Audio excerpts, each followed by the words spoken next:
Um, I woke up with a bit of a sore throat and a cough, so I will do my best not to cough into the microphone.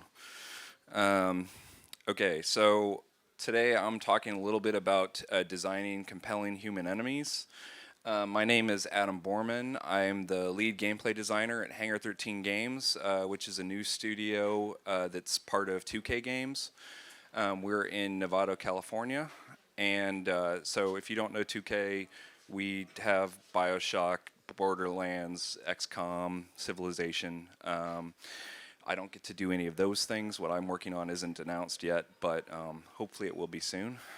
So as the lead gameplay designer, I set the direction and work on all moment-to-moment gameplay, weapons, enemies, vehicles, player, camera, all of that sort of fun stuff. So I've been a game designer for about 18 years now. I've shipped 10 games and I've been involved in development for 5 or 6 more. Most recently, I worked as the main combat designer on the Tomb Raider from 2013. And as you can see from a lot of these things, especially Tomb Raider, a lot of the things that I've worked on have been human enemies in a realistic setting. And these are take so when you're doing human enemies, it takes certain aspects of game design and heightens the challenge in creating this dialogue between the player and the game. And I'll talk a little bit about that. But first, what do I mean by human enemies?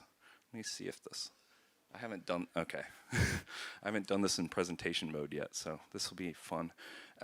So what I'm talking about human enemies, I'm talking about things that look like humans, are humans, average height. They have human strength. They have standard equipment, and they have few powers. Some examples would be the Solari Brotherhood from Tomb Raider, the Batman Arkham games villains, the guys from Far Cry, and just about everyone in this war of mine. I'll also talk a little about stormtroopers. They're science fiction characters, but their guns basically follow regular rules, and their armor is completely useless. So why are human enemies harder, and what's the challenge? Well, let's look at a few non-human enemies. So in Lost Planet, we have these giant creatures that have giant, obvious weak spots. You shoot the orange thing, and then the orange thing shoots orange goo at and shrinks. So it makes it really obvious when you're doing the right thing. We have things like Dead Space 2. We have the necromorph slasher here. They don't feel smart. They don't follow human rules. They're kind of like zombies. And in Ocarina of Time, you have all of these enemies. It's really easy to tell them apart. Whereas with human enemies, it's not as easy to tell them apart. They have constraints and expectations. You want them to act like humans. You want them to feel smart and coordinated. And you want them to react like humans would react. So I'm going to talk about 3 things today in association with human enemies. What is the purpose of enemies in a game? How do we design enemies that are readable and learnable? And how do we make enemies feel smarter? These things are not specific to human enemies. These are global, but they get more complicated when your setting or decisions have limited you to human enemies. So let's first talk about the purpose of enemies in a game. It's not to try to outsmart the player or really be smart at all. You're trying to challenge the player's skills and increase that challenge over time as you introduce new challenges or twists. As you introduce new mechanics in a game, you should think about adding an enemy that challenges that skill in a specific way. Often when we're working on AI, we forget that, especially when I'm working with programmers, I hope there are programmers in here, but when I'm working with AI programmers, a lot of times they are trying to focus on trying to make the AI smart. And what I need is AI that's challenging. So the best way to do this is to start with the player.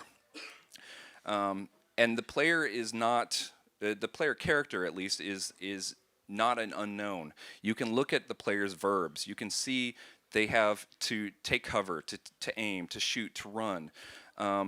all of these things are things that you can create an enemy that challenges these verbs. But when you're working on an enemy behavior, you often forget to look at it from the point of view of the player. So let's take Tomb Raider for an example. And okay, so when we were building Tomb Raider, we had this core gameplay loop: assess, hit, and run. And most of our enemies fit into this core gameplay loop. And I'll describe it a little bit. So in assess, you want to give the player time to look at the targets in space. So this was the very short period of time where the player got the ability to just look around and see who are the enemies, decide which ones they want to attack, decide where they're trying to go next, see if there's anything like an exploding barrel or anything that they could use to help themselves in the fight. And then they decide where to shoot, and that's hit. And so the longer that you stay still in this mode, the more accurate the enemies become, and the more chance that they're going to flank you or flush you with grenades, which forces you to run. We wanted to make you feel overwhelmed and that you weren't going to be safe for very long. So we had lots of enemies who flanked or approached or would throw dynamite or Molotov cocktails. And then when you run, you give yourself a space to assess. So you're back into that the beginning of the loop. And that was we wanted all of the main enemies to follow that core loop and give you the space to do that, give you the space to assess, and then become threatening when you're in hit. So one of the things that works really well is, I love this picture. They did a great job with these toys. One of the things that I like to do is to plan the introduction of new enemies around a new mechanic. So Zelda does this really well. When they introduce a new piece of gear, they'll introduce a new enemy that you have to use that piece of gear on. It teaches you how to use that gear really well. In Tomb Raider, we did the opposite. We introduce enemies, and then we introduce a piece of gear that makes it easier to fight that enemy. And we did that very purposefully. I always try to introduce an enemy right before that piece of gear was introduced. The Molotov enemy here is a good example. So we introduced them. They're challenging in a different way than the rest of the ranged enemies. They stay away and run around and cover really far away from the player and throw Molotovs. Then we introduce the fire arrow, and then they're a one-hit kill because they're covered with gasoline. So it was very easy to defeat them once you got the fire arrow. Another good example of introducing a new player skill is the knife enemies in Batman. These guys you couldn't attack like you could regular enemies. Only one of them would attack at a time. They require you to hold down Y when they come into attack, but only one of them attacks at a time. So you have this really good break in your rhythm, and changes up the fight. So this was an example of a good place where they broke up the core loop, but like 90% of the enemies here are that core loop of just punching and countering. The other way that you can do it is to introduce a mechanic at the same time as a new enemy. So in this scene in Tomb Raider, we introduced the dodge mechanic and tutorialized it. This dodge mechanic works on all enemies, but we knew that if we didn't teach it to the player, they wouldn't really understand it and they wouldn't experiment with it. So by introducing it with a new character that you got to fight all by itself, we knew that you get to explore and do some system exploration and develop strategies about how to fight this character. So in a negative example of player challenge is something that I worked on, The Force Unleashed 2. There are a lot of great things about this game, but challenging the player's skill and the player's ability could have been done much better. So I'm going to play a clip from Zero Punctuation where he makes fun of me. If I can.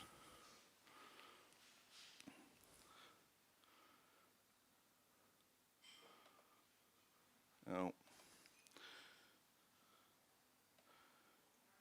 But there are all the ways you can kill people in this game, like a bullet teenager with a semi-automatic and an Oedipus complex. You can hit them with a lightsaber if you're some kind of watercress-eating sport with no imagination. You can reflect their blaster shots back at them. You can throw your lightsaber at them. You can microwave them with force lightning. You can force push them into walls. You can lift them off their feet and throw them at their mates. You can lift them up, microwave them, throw your lightsaber at them, then throw whatever mess remains at their mates. And you can Jedi mind trick them into fighting each other or hurling themselves off bridges, which is incidentally hilarious. And yet, none of the enemies seem the least bit afraid of you. It's like they all went to the wrong briefing by mistake. And somewhere in the universe, a platoon of terrified SWAT officers with riot shields and machine guns are facing off against a single confused Ewok.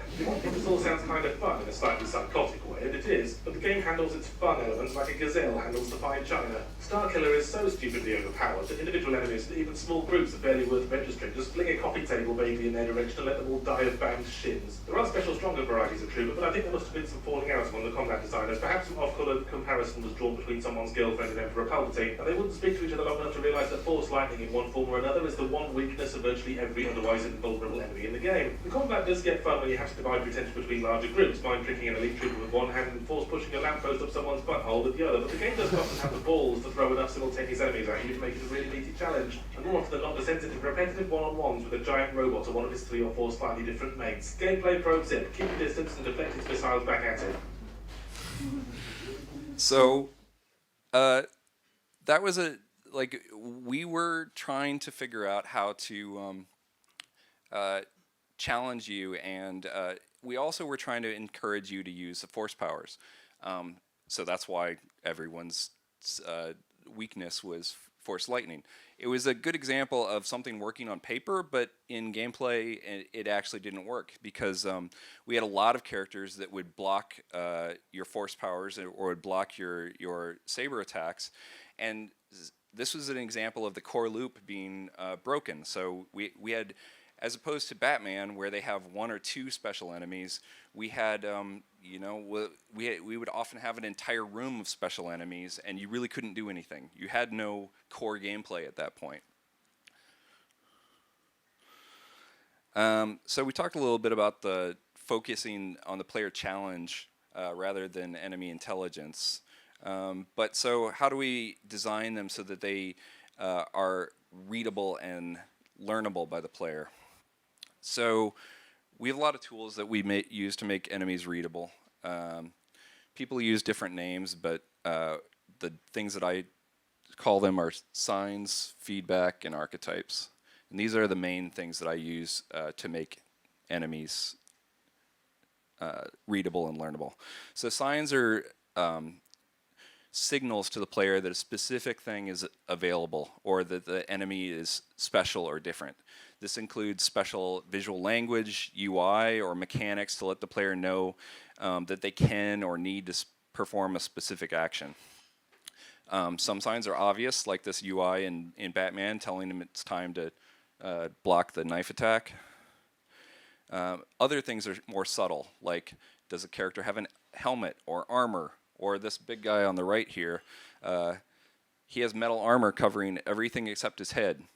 That is a sign that you're supposed to hit him in the head. His large size is a sign that he's probably very strong and can take a lot of punishment. Also, patterns and tells and animation cues are all signs. Games like Punch-Out are completely built on signs. We do the same thing with melee attacks in action games. All of these enemies have these long held poses that are long enough for the player to register that an attack is coming in, what kind of attack, and what the player needs to do to counter it. Readability of the signs requires that the player can pay attention to them. If there's a lot going on dividing the player's attention, you need to make the signs more obvious. A good example is the difference between this shot from the Indiana Jones game that I worked on and this scene from Arkham City. The animations have pretty much the same timing, but there's so much more going on in Arkham City. There's more UI elements. You have to keep track of this Riddler, informant in green. Some guys have enemies, others have guns, and the different enemies have to be dealt with in different ways. So putting up these lightning bolts over people's heads is the only way that you can really make sense of everything that's going on. Another big source of signs is barks, which is what we call anything that people shout in combat. One of the main purposes of them is to announce the enemy's presence and location, but I like to use them to be very clear to the player what the enemy is going to do, whether they're going to be flanking or throwing a grenade, or even if they've haven't seen you for a while and now they've seen you again. We want to make it clear that there's an enemy there and that they're going to attack you, and it needs to be easy to hear over gunfire or whatever your mechanic is. The best way to do it is to make them super short and obvious, because they're going to be repeated over and over and over, and it will get repetitive if they're too long and flowery. Or so just make sure that they're consistent and that they're very clear. I like to put barks on various steps of things, especially if it is a dangerous attack. I put a bark on every step along the way to give the player a lot of warning. So example, like if the enemy's throwing a Molotov or grenade, have someone say, hey, somebody throw a grenade, and then someone else say, okay, I'll throw a grenade, and then they have this giant tail animation. Then you see it flying through the air, then you see it land, and if it's a grenade, maybe it'll have UI and blinking. This is my favorite example of all of the signs and feedback, or all the signs coming together. There's animations, there's UI, there's barks. So I'll talk a little bit about feedback. Feedback is a game letting you know that your actions were successful or unsuccessful. Feedback can be hit reactions, visual effects, audio cues, or the lack of any of these things. The simplest version of feedback in games is putting text on the screen and let you know that you were successful or blocked or things like that. Borderlands does a lot of this. It shows you damage amounts, whether you're doing the right kind of damage, whether things are being blocked. In realistic games, we have more challenging ways to do it, but it's all the same things. We have the hit reactions, the sound effects, death sounds, visual effects, throwing weapons when enemies die, and special hit react versus death animations. I'll show you just a little clip of Tomb Raider here, where you can see it. The quality is not super great. Pulled it off YouTube, but Damn, how many are there?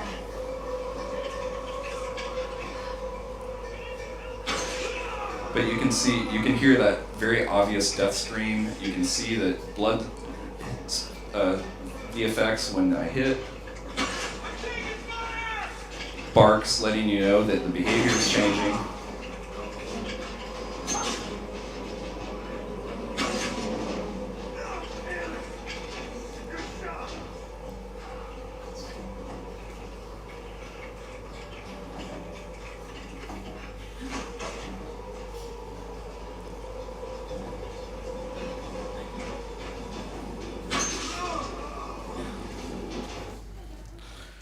So in that example, there are a lot of things that the visual effect of the blood when you kill an enemy versus hitting an enemy is very different. The sound effect when you hit versus miss is very different, and things like that.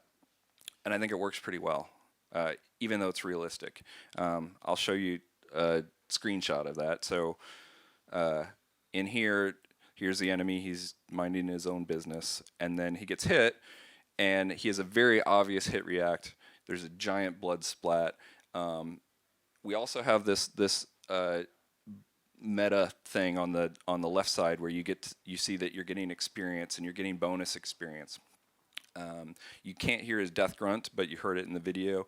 Also, the controller rumbles when you fire the bow, which is very satisfying. And then we also tried to make the hit reactions versus the death reactions very obvious. So characters never went down flat on the ground unless they were dead. So you knew, okay, that guy's out of the fight. I don't ever have to deal with him again. But if he was on his knees or just stumbling, he was still in the fight. So archetypes. What I call an archetype is the total package of what the character looks like, what gear they're carrying, what weapons they have, their soundscape, their behavior. Archetypes should be visually distinct, but they should share elements across different factions. So a good example of this is the Arkham games. You can easily pick out the enemy type and faction in each group, whether it's a Joker's gang, Harley Quinn's gang, or a Black Mask's gang. There's key elements to make you be able to tell if the enemy's carrying a knife or if they're armored or the martial artist. Some games like Watch Dogs or Max Payne aren't really focused on different enemy types. And for the most part, the characters end up looking very similar. But when you're far, far away, you really can't tell the difference between them. Or if you're in a dark or foggy environment. So something that does work is having really strong character silhouettes, which is not only their outline, but their weapons, their major gear, their general shape, whether they're thin or heavy, and the pose that they're often in. This holds up really well, even when you can't see the whole character, or you're in a dark environment, or if they're far away. The second thing that's most important for being able to tell a different archetype from each other is the movement. Whether they move fast or slow, whether they're crouched or upright, whether cover or charging. These things actually, these two things together, the silhouette and the movement style, is the thing that's easiest for the player to pick up on. Much more than what clothing that they're wearing or what color they are, things like that. Especially when you're talking about humans. So clothing and armor and detail things are best for different factions of the same archetype or upgraded versions of the same archetype. You can tell these are all the same character fairly clearly, but they're in different groups. So the next thing is the behavior of the archetype, and having them, you can really tell if the character has a different kind of rate of fire, or if they throw grenades or melee attack, or if they back off when they get close. To make them learnable, every behavior in each archetype should be consistent. They could maybe get better at things over time or introduce new mechanics over time, but every behavior, the base behavior of each character should stay the same, and let the player, give the player space to see it and understand it and learn it. One thing that I always try to do is introduce new enemies by themselves, or with maybe one other enemy that the player is already very experienced with. This gives the player the chance to see it and to learn what they're doing, and you always want to have these characters act the same. So a few examples from Tomb Raider. The melee enemies, they charge, they dodge your aim, and they only use cover when they're suppressed. The archers are slow and steady firers. They throw Molotovs every 8 seconds, and they prefer to stay in cover. The machine gunners do fast bursts of fire. They stay out of cover longer. They're more aggressive. Just with these three things that never change through the course of the game, you can start to predict the behavior and play intentionally. And the player can feel smart because they know when they see these characters what the character's probably going to do, and then they can make plans to try to defeat them. So what we do when you make the plan, what we call that enemy optimization. So if you see a melee character and a archer, and they're sitting right next to each other, you can think, do I attack the archer now because he's doing damage to me steadily, or do I attack the melee character who will be much more dangerous when he gets close to me? And one of the things that we do with the checkpoint test, which is so if a player dies and he says, "Oh, that didn't work. I'm going to try something different," and then makes a different plan and attacks a different character and gets a different result, then we know that we've succeeded. If they just keep attacking the same person over and over and over, we know that they're not really understanding the differences, or if they're not really understanding how the characters are moving. One thing that we do in playtests a lot is for all of these things, the behaviors, the archetype, the weapons, is we ask the player, which enemies did you see? What were they carrying? How did they move? Which guy was the most threatening, and things like that, and see how the player really perceived what they were playing.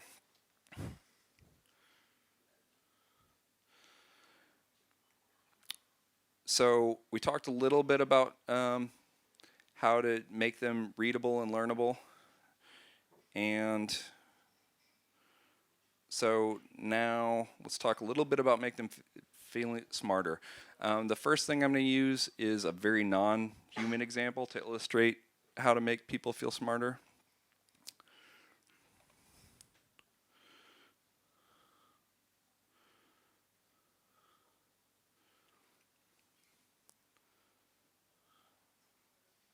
It's loading.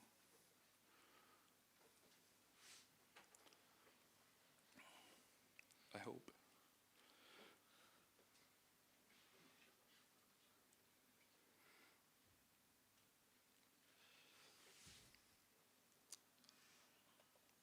Come on.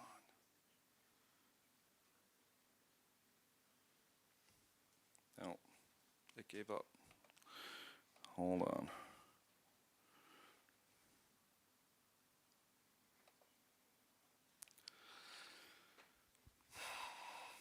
Now my whole PowerPoint is locked up. Thanks, Jurassic Park. Okay. So you've seen this scene in Jurassic Park. So one of the things that they do really well with the velociraptors in Jurassic Park is they trick you into thinking that they're smart through reactions of other characters.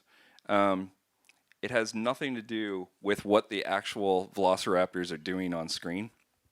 It's really just about reactions. And I think that that's a key thing to learn, is that really it's more about the presentation of the enemy than it is about what the enemy is actually doing. And there are some tricks you can use to, I'm going to try it again, we'll see. There's some tricks you can do to try to make them feel smart, even if they're not. Okay, I give up on the. It's fun to watch though, right?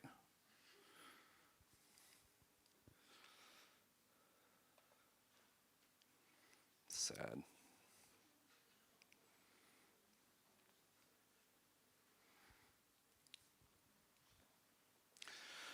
Okay, so next I'll show you my phone. So Siri is another good example that the perception of intelligence is often more important than real intelligence. Siri is not smart. Siri is just an interface to your phone. But she does all kinds of things that makes you feel like she's smart. You can ask her silly questions. You can have her set an alarm, which is my new favorite thing to do. But really, it's just pretending to be smart. So we can do the same thing with enemies. One of the first things to do is to put barks and animations on all behavior changes. I would even go too far and then pull it back. Every time the player, so if the enemy is just running down the road and turns and because they saw the player or starts attacking, the player's not going to understand what just happened. You need to give the player time to understand and to perceive what's going on with the AI. So putting a bark saying, hey, I just saw the player, or I'm going over here now, and then having an animation that reflects that as well, gives that player the chance to react and understand what's going on. I'm going to use an example here that my coworker Kate made these awesome animation or drawings for me about how to make the player or the enemies feel smart and like they're communicating and working together, even if they're really not. So in this example, we have the player. He's in the P hat. And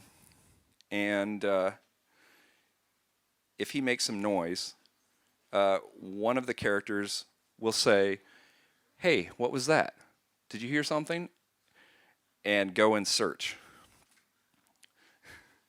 And while he's going to search, the player is going to move around to the other side of the room and hide behind the other guy. So this guy says, I didn't find anything over here. Did you take a look? Or can you take a look? And all we did here is put a bark on start searching and end searching. And this guy feels smarter already. And then the second guy says, so in the game we can say, hey, I know that this other guy is actually closer to where the player is, so I'm going to have him start searching now. And this helps us control how much pressure the player is actually under when the characters are searching, and doesn't have like 8 characters searching for the player in the same spot, which looks really weird. So this second character now will say, okay, I'm going to go look around over here. And then so he goes to look. Oh, I didn't see anything over here. And then he dies. Kate said I had to show this image. It's her favorite part. And then, so all we did was put barks on starting and ending searching, but it gives the player the chance to see and hear reactions and react to them, and it makes it feel like these two characters are having a conversation, even though they're not. They don't even know the other one's there. Another good thing to do to make enemies feel smart is give them self-preservation. We try to do this a lot in Tomb Raider. One of the things that they do is they take cover when they're being attacked, even the melee characters. And then when you keep firing at them, they'll stay suppressed in cover. So they stay hidden in cover when you're shooting. The other thing we did is use barks to make them feel like they're threatened. They'll say things like, oh crap, I'm under fire, or oh no, I gotta run to cover. And this makes them feel like they're worried about their lives, although it doesn't change their behavior. The other thing we did with the melee characters is when they are suppressed by the player, they'll start using cover to come towards you instead of charge at you. So they'll run from one piece of cover to the next piece of cover. And then when they get close to you, they stay hiding in cover until it's their turn to attack. Also, when the player's aiming at them, they can dodge from side to side, which makes them feel like they understand that you're pointing a gun at them and they don't want to be there. That makes them feel like they have self-preservation. There were some things that we did that were in purely animation tricks. So a good example is when an enemy is running to cover and you shot at them with a machine gun, they would duck and they would cover their heads and they would run really low and things like that. And that was all in the animation, but it made them feel like they were threatened, and that made them feel like they understood that there were bullets flying by them. Another good thing to do is give the enemy environmental awareness. This is easiest to do in pre-combat when they're running patrols or looking in windows or things like that, where they can feel like they actually know what their space is and things like that. Because the enemies really don't. They don't know anything about the world other than where the nav mesh is most of the time, and whether or not they can see different things. But they don't really know what objects are or things like that. One thing that we did in Tomb Raider is we gave enemies the ability to flip over objects and create cover. I have a video here that may or may not play. We'll see. Oh.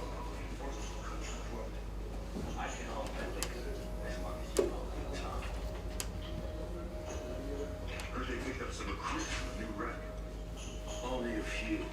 Most of them is what the hell?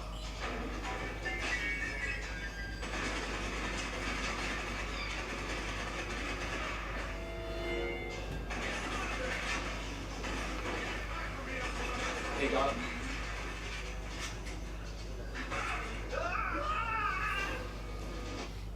So in that clip, you see the guy flipped over the table to use it as cover. It is a systemic reaction. It wasn't a scripted reaction. but we were able to do it because we knew that where the player was coming from, and if they wanted to take cover from that direction, they needed to flip over that table. It made them feel like they really kind of understood the rules of the world, and they understood what they could use to make themselves safer. And this is what I really want to see much more of moving forward in games, is the enemies and the player feeling like the world is a real living place and the objects in the world have the real behaviors and the real world rules, especially doors and walls and all of these things. When people are in actual combat, there are all sorts of rules around how to go through a door, or how to deal with windows and things like that, which don't really happen in games because enemies don't really know that there's a door there most of the time. Okay, so I've talked a little bit about the purpose of enemies in a game, how to make enemies more readable and learnable, the signs, feedback, and archetypes. We talked about techniques for making enemies feel smarter, and we've looked at a picture of dinosaurs. These things are not really only for human enemies, but they definitely are more challenging with human enemies.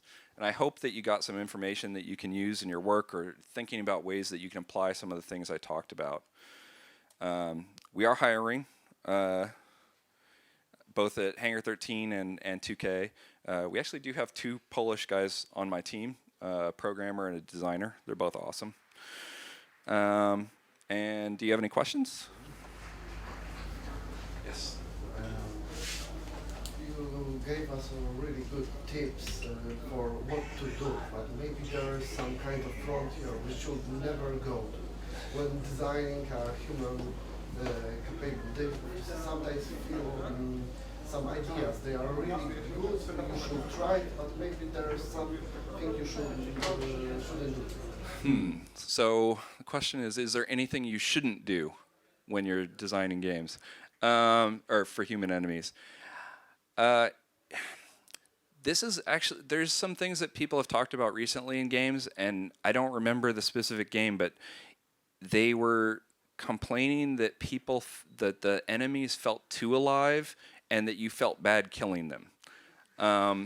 So I think that is definitely a worry, is that if you start making them, bringing them too much to life, that you will feel weird about this interaction. When, like, Tomb Raider, here's the funny story from Tomb Raider. When we were developing it, I got a bug once in the first scene where Lara is tied up, and the enemy are searching for her. The first thing that the guy says to you is, "Okay, stay right here. Don't go anywhere. And if you do, they'll come and shoot you and kill you." So they just told you to do something, and if you do it, then you lose. So you need to make sure that your enemies are consistent, and like, you only have so many things that you can do with the game. If you feel bad for the enemies and you don't want to kill them, you need to give the player a way to not kill them. So I guess that's my answer, is don't make them too friendly. And that's another reason that I like to keep Barks really short, is that I don't really want to have these characters have real personalities, but I do want to have their personalities match their behavior. So if it's a guy who's charging at a girl with a gun, then make him kind of crazy and not as smart as the other characters, things like that. Yeah, I've got a question about like turn-based games. When you do in real-time games, you can see the enemy, they have the animation, so you get like constant feedback from the enemy at the same time. But in a turn-based game, when you have your characters like advance and you see the enemies, then you will only see their reactions to your movement in the enemy turn. So how can you handle like all those signs and like giving the player hints of some sort, how to deal with those enemies before they make their first move? Right. So the question is, how do you do this in turn-by-turn games, turn-based games? I don't. I haven't worked on a lot of turn-based games, so I don't know a good answer. I do know that one thing that they did in XCOM is that enemies have attacks that they can do on the player's turn if you come into their side when they're defending or something like that. If you get too close to them or you move away from them, they always react to what you're doing. And I think that worked pretty well, but I guess it's really up to the rules of your game whether or not the enemy can attack during the player turn. Okay. All of that implementing signs and bugs, animations seems really time consuming, and sometimes you just want to test an idea for a new enemy. And how do you do the quick prototyping of that? How do you quick prototype something if you don't have time to put in all the signs and feedback? The real answer is that we prototype everything without the signs and feedback as much as possible, but before we actually put it in front of people, we make sure that they're there. We make sure that there's always something representative in there. It means that the visual effects people and the animators and the sound guys hate me, but it's my job to make sure that the stuff is readable. And so before I go into playtest or even really put it in front of the whole team, I make sure that there's something in there, and maybe it's borrowed from some other character. And that's usually what I do is just have a base set of things that all characters can use. But I do think it's important to get in there as soon as possible. In the back. Mr. Bormann, I wanted to ask about cheating. I mean, do you think it's ever okay for the system, for the AI to cheat? One example would be if the AI knows the position of the player, which they shouldn't, right? Sometimes this happens. And so do you think it's ever okay to use this? And maybe have you ever done this? Okay, so the question is it okay for the AI to cheat? And I would say yes. And in fact, in this example back here, the AI is cheating. So when the player moves from one side of the room to the other, I'm telling this character on the other side, hey, you're closer to the player. Maybe you should be the one searching. I think you are trying to give the player a consistent level of threat and a consistent level of pressure. And if the AI needs to be reconfigured in a way to do that, then it's okay to cheat. The trick is to make it feel like the game's not cheating. And so that's why we say, hey, I didn't find her. This guy says over here, I didn't find the player. Can you go look? Okay, I'll go look. It feels like there's a communication going on, but really this is the AI cheating and saying, hey, I know I'm closer to the other person, or I'm closer to the player than you, so I'm going to go look now. But we let the player know that there is something going on.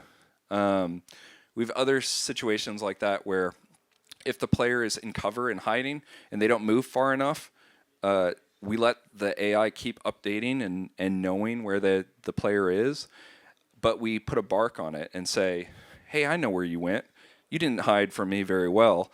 And so we let the player know, hey, we're cheating now. It's actually called that in the code. It's called AI cheating, and there's a bark attached to that. Well, thank you.